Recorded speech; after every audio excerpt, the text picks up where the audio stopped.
All right, how about a little Bite Me Short from the water? I'm out here with Captain Dean Thomas, and one of the questions we get a lot on the podcast, we've been getting it since we started the podcast, was working top waters, what top waters, what makes you pick the size, etc.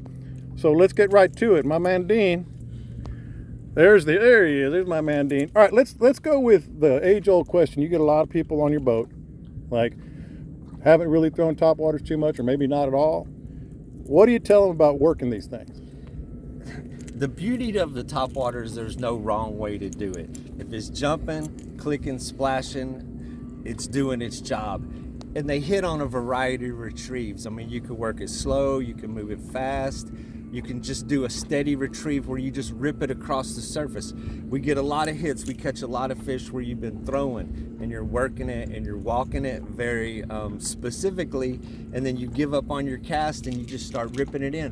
Boom, and then that change in speed or direction entices a strike from them. But what's more specific, especially down here on the flats of South Texas, they're very shallow. Right here where we're drifting today is about 2 feet deep, and actually this is some of the deeper parts of the flats. So a smaller topwater, Spook Junior, a Skitterwalk Junior, and the fact that the water is super clear, they're going to get a good look at it. They're going to see what they're biting. So I like natural colors, something white or green with a little flash to it. This red-headed Spook is a classic. I mean, this color has been on the coast since the beginning of time. It has become my go-to for quite some time. And, you know, we always have wind. And I tell people, I mean, when we're on the podcast, I tell them, you know, our flats are custom made for topwater fishing. Right here in front of us, you're looking at 2 miles of water that doesn't get any deeper than 2 feet as far as you can see in any direction. And when you got a nice breeze blowing, every cast puts it into a fresh green hole. All right, so let's talk about, you said you can work it anyway, and that's good information for people that have never thrown it or thrown it very little. It's a feel thing, though, for changing it up, isn't it? It can be. A lot of people come down and fish with me that have never been to the saltwater. It's their first time, or they're making the transition from bait fishing to lure fishing. And I can put a topwater in the novice's hand and they can be very productive. There is no wrong way to do it. Now, what about when you're fishing with a topwater and you get the proverbial strike? We had some of these instances today where we're working it, then you pause it sometimes and you get the blow up or whatever. The beauty of it is that you see the action, you see the explosion. The challenge of that is to resist the urge to set the hook. Can't tell you how many times I watch people take this away from the fish before they get a chance to bite it. So it's a test of self-control. Yeah. You have to wait for them to hit it. But every muscle in your body says jump when you see that explosion. But a redfish, their mouth is on the bottom of their head. So when they come up to hit a topwater, you're gonna see the fish, you're gonna see the back of the fish, you're gonna see a lot of the explosion before they eat it. So you just keep doing what you're doing. You keep working it, you keep walking it until you feel the pressure. So they take it away from you. That's the next thing I was going to say.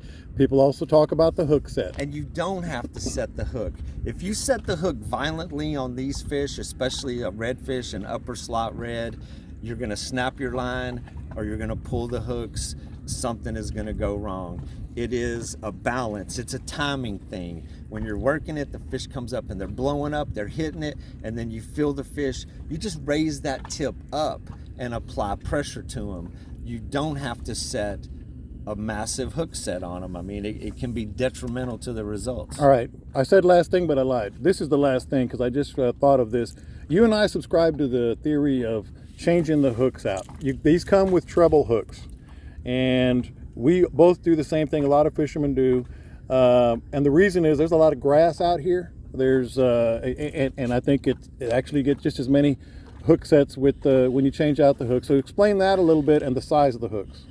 These are this is a Gamakatsu 2/0, and it's actually, when you buy it in the package, it's called a live bait hook with ring. So it's got this extra ring added onto it. So it gives it like a little chain effect. It lets it dangle around really free.